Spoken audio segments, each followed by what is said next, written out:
As someone who has worked in an outdoor, non-climate controlled shop for a few years now, 3, 5, something like that, I just wanted to share some tips I've learned over the way about how to kind of maximize your experience while being outdoors and how best to prepare yourself to get the ideal outcomes from your project, even though we're in less than ideal circumstances. Number one on my list is to bring any glue or finishes inside ahead of time if you plan to use them soon.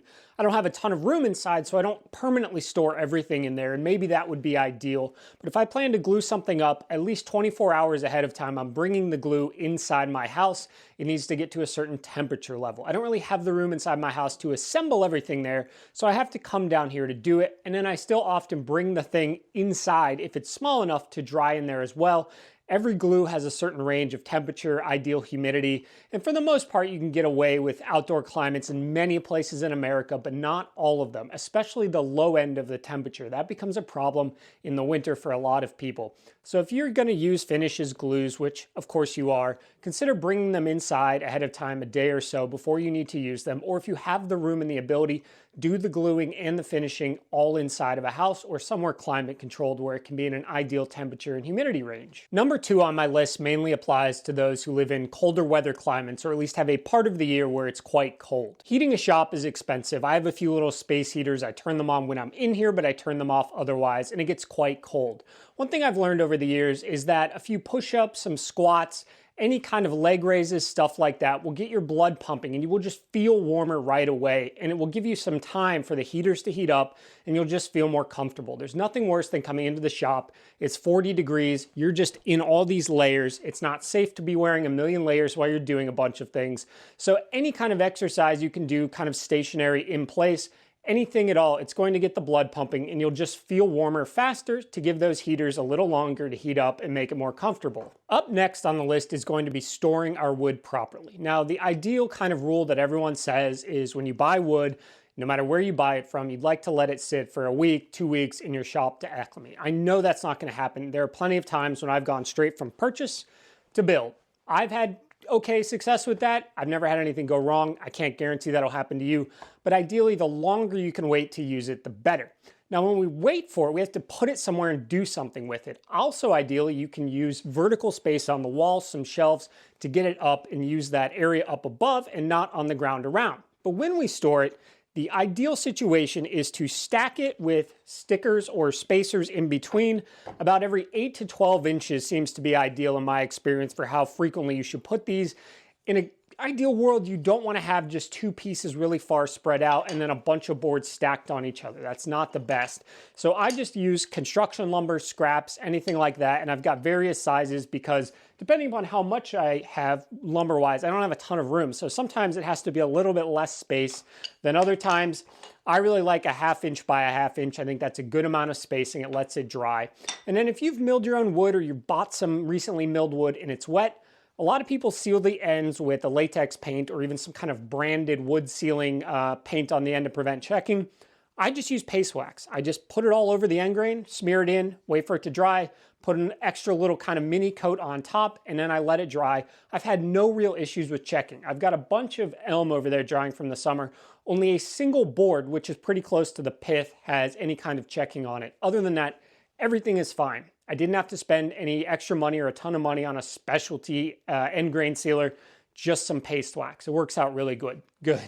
So make sure you store your wood properly, or at least ideally you store your wood properly when you're using an outdoor shop, and you need to have the wood in the best possible conditions to use because we're already fighting so many other bad conditions. Up next, we have maintaining and kind of keeping safe our tools as much as we can. Now, a lot of people know the basics, like cast iron should have paste wax over it. Any rust you should try to remove with WD-40 or something else, scrub it off. You don't want to let it sit there and get worse. But even things like the table saw, I every year or every 8 months or so have to go through, clean all the grease out of the gears and all the moving areas and re-grease it. I use marine wheel bearing grease, which was suggested to me by the SawStop people. When we're in an outdoor climate, humidity, temperature changes, all of these things are not ideal for our tools. So protecting them and maintaining them is even more important than if we were in a climate controlled, very comfortable shop. So just make sure when you buy a new tool, spend a minute or two looking through the manual for maintenance and see what you have to do. And you don't have to do it immediately, of course, Put it in the back of your mind and at least once a year try to do some type of maintenance, and absolutely at all times keep paste wax or some other protective coating over your cast iron. I reapply paste wax basically monthly. I don't know if that's too often, but I've never had any serious rust issues, and that really kind of just makes me feel better to put it on, take it off, and then put it on every month. I live in the Midwest, and this shed is at the bottom of a hill, even within my yard and the whole kind of neighborhood coming down.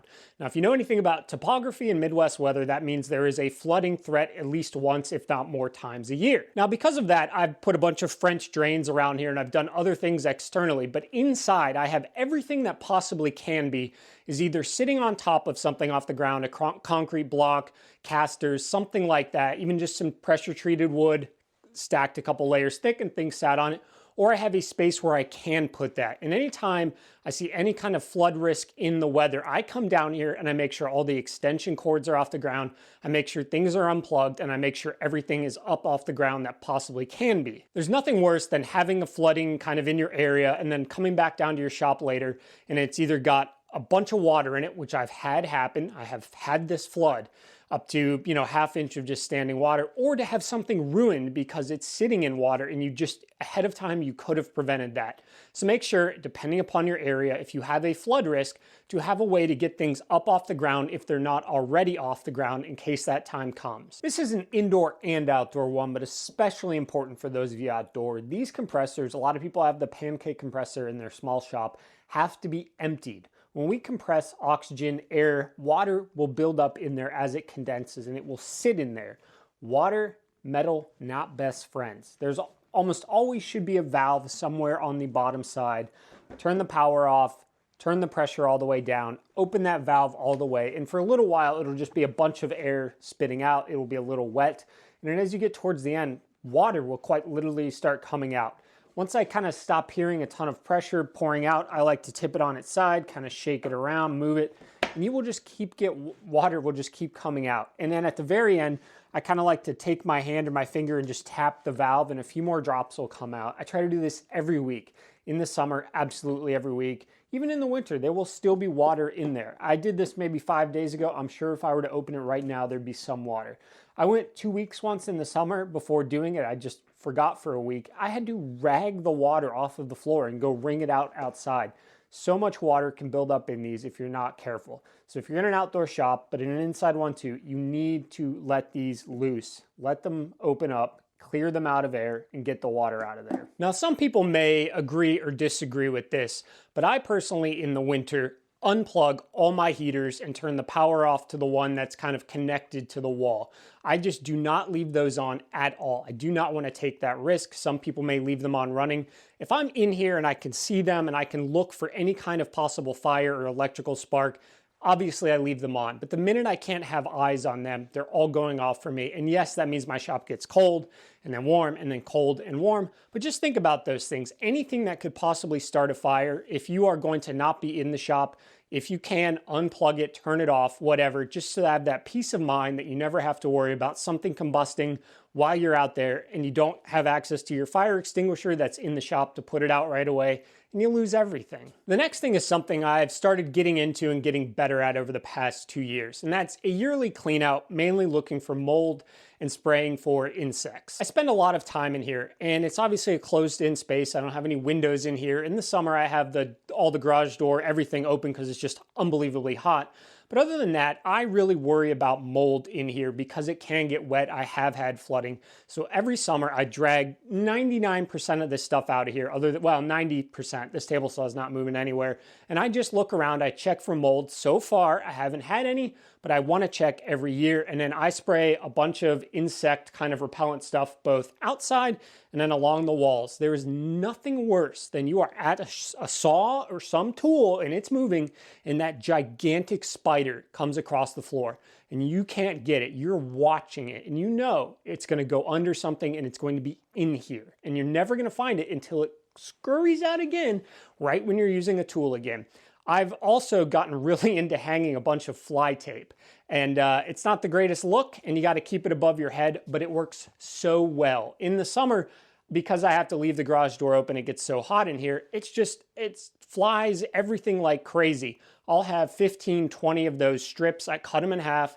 I staple them to the roof. I put a little sinker on them so they hang down, and it works wonders. Don't, live inside of a bug mess if you don't have to. Take some precautions, spray around the base, hang the fly tape, anything you can do to kind of make your experience more comfortable. The final two are pretty woodworking specific focused, and the first one is milling in stages, if you can. You can't always do it. Sometimes you're in a rush. Sometimes you've got one side of a board that just looks really good and you don't want to lose that. I understand, I've done that before. But what I really try to do is 2.5 days ahead of when I'd like to begin my project, I flatten the first face of a piece of wood, and then I take a single planer pass over the other side. Doesn't even have to get it fully flat. I just want to take some material off. I then set it aside. I put it back in the rack. Next day, I joint the face again if needed, not always needed, most of the time needed. I take another planer pass off. And then by the third day, I then have a nearly flat board. It usually stays pretty flat at that point. I run it over the jointer once again, or in the past, I just use the planer sled for all of this, and then I plane it to the correct thickness, ideally taking a roughly even amount off of either side. But I'll be honest, this piece right here has a side that I really want to use, and I'm not going to take an even amount off of this. It's just not happening. I really want to use this side. But as you can see, this thing rocks like crazy. Now, fortunately, I'm thinning it out quite a bit, but this is going to get milled in stages. I'm going to build a box out of this in a week or two. And I just milled these today, the first run. I'm not going to use these for another day or two, but I wanted to get that first run in there. They're nice and flat right now. We'll see tomorrow what they look like. Hopefully they're good and I don't have to touch it again, but if they're not, I'm going to mill a second time, and that's going to give me the best chance at having the wood stay flat, or at least close to flat, by the time I use it. Sometimes in an outdoor shop, it's just going to be a problem. You're going to get wood that moves. It's never going to be perfect, but the closer we can get, the better it is going to be for our joinery and for our projects in general. One of the biggest things that kind of underlies a lot of frustration in woodworking that people don't realize is that so many things are based off of having a flat or close to flat reference surface. All of your cuts, depending upon how flat the base is, the angles will all be based off of that. So if you have the time and you have the capabilities, definitely try to mill in at least 2 stages. My final tip is that whenever you're building a project, if you're at all worried about wood movement, if there's any kind of part of the project where you have to deal with that, pay attention to what time of the year it is. Obviously, if you're in the dead heat of summer and it's extremely humid, that wood is probably closer to its final expansion point than in the winter. And conversely, in the winter, it's probably closer to its final contraction point. Like I said, this is going to be turned into a box lid. It's pretty dry. It's not extremely dry here. It's like 20 degrees. We've got some rain, snow, and ice tonight. So I know this is going to be on the closer side to contraction, though not all the way there. So when I go to build this, I have to understand that this is going to expand in the summer and expand even when I just take it inside. So I have to leave a little extra wiggle room. And conversely, if I'm in the summer, I know I only have to leave a tiny little bit of wiggle room because it's only likely to contract from there. And if there is any more expansion, it's not going to be huge. That'll help you just get better fitting joints, better fitting things, and prevent any kind of cracking or breaking or anything like that from expansion. Just pay attention to what time of the year it is. And remember, it's always the opposite of the humidity and temperature. If it's cold, it's likely going to expand eventually in the summer. If it's in the summer and it's hot, it's likely going to contract in the winter. Well, that's going to do it for me today. Those are some things I've learned along the way working in an outdoor shop. And honestly, there are so many other things that I'd love to learn one day. So if you have any experience as an outdoor shop, some kind of problem solving, anything like that, anything I left out, please add it in the comments because I'd love to hear it. All right, bye.